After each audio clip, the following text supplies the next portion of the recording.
ভালোবাসা। যিশুর জন্ম ছিল মানব জাতির প্রতি ঈশ্বরের ভালোবাসার চূড়ান্ত প্রকাশ। জয় যিশু।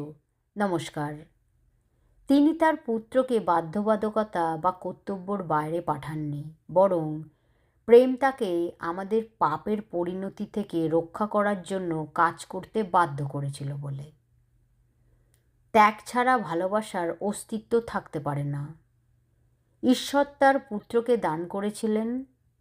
মারিয়াম এবং যোসেফ তাদের পরিকল্পনা এবং খ্যাতি ত্যাগ করেছিলেন। ভালোবাসার জন্য সবসময় কিছু না কিছু মূল্য দিতেই হয়, আর যিশু তার থেকে পিছপা হননি। তিনি কার্যকরভাবে এমন লোকেদের খুঁজে বের করেছিলেন যাদের ভালোবাসা কঠিন ছিল এবং এমন পরিস্থিতিতে পড়েছিলেন যা আমাদের বেশিরভাগই এড়িয়ে চলত। তিনি এসেছিলেন এবং সেই সব লোকেদের জন্য মৃত্যুবরণ করেছিলেন যারা তাকে তুচ্ছ ও প্রত্যাখ্যান করেছিল, এই আশায় যে একদিন তারা তার বলিদান গ্রহণ করবে এবং তার কাছে ফিরে আসবে। এই ধরনের ভালোবাসা আমাদের নিজেদেরকে এই কঠিন প্রশ্নটি জিজ্ঞাসা করতে বাধ্য করে, যারা আমাদের ভালোবাসে না তাদের সাথে আমরা কিভাবে আচরণ করব। আমাদের পাপের জন্য আমাদের মরতে হবে না বা পাপহীন জীবনযাপন করার জন্য চেষ্টা করতে হবে না, এটা অসম্ভব। যিশু ইতিমধ্যেই এমন কিছু করেছেন যা আমরা কখনোই করতে পারিনি। কিন্তু ঈশ্বর আমাদের দুটি স্পষ্ট আদেশ দিয়েছেন, যাতে আমরা তারই অঙ্গীভূত তা প্রমাণ করা যায়: ঈশ্বরকে ভালোবাসা এবং মানুষকে ভালোবাসা। এটা সহজ শোনালেও সহজ নয়। আমরা নিজের অজান্তেই খ্রিস্টীয় নিরাপদ অঞ্চলে প্রবেশ করতে পারি, গির্জায় উপস্থিত হয়ে, এবং আমাদের বেশিরভাগ শক্তি এমন লোকেদের উপর অর্পণ করে যারা ইতিমধ্যেই আমাদের সাথে একমত এবং আমাদের ভালোবাসে ঈশ্বরকে ভালোবাসার মাধ্যমে।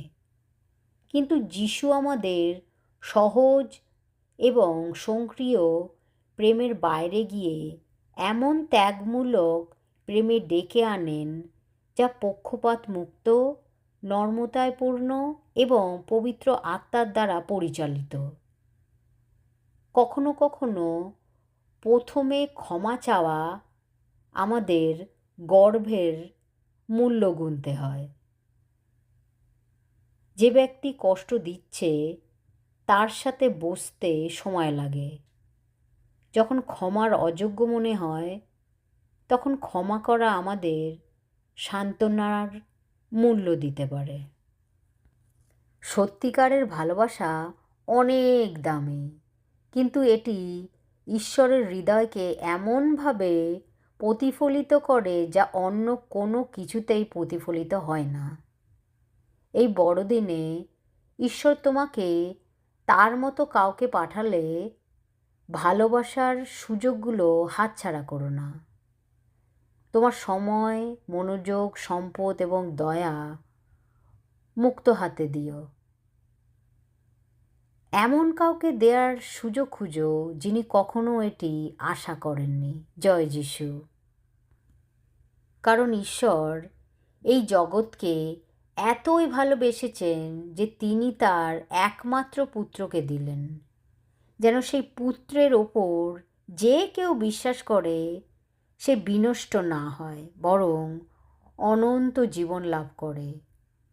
ঈশ্বর জগৎকে দোষী সাব্যস্ত করার জন্য তার পুত্রকে এই জগতে পাঠাননি, বরং জগৎ যেন তার মধ্যে দিয়ে মুক্তি পায়, এই জন্য ঈশ্বর তার পুত্রকে পাঠিয়েছেন।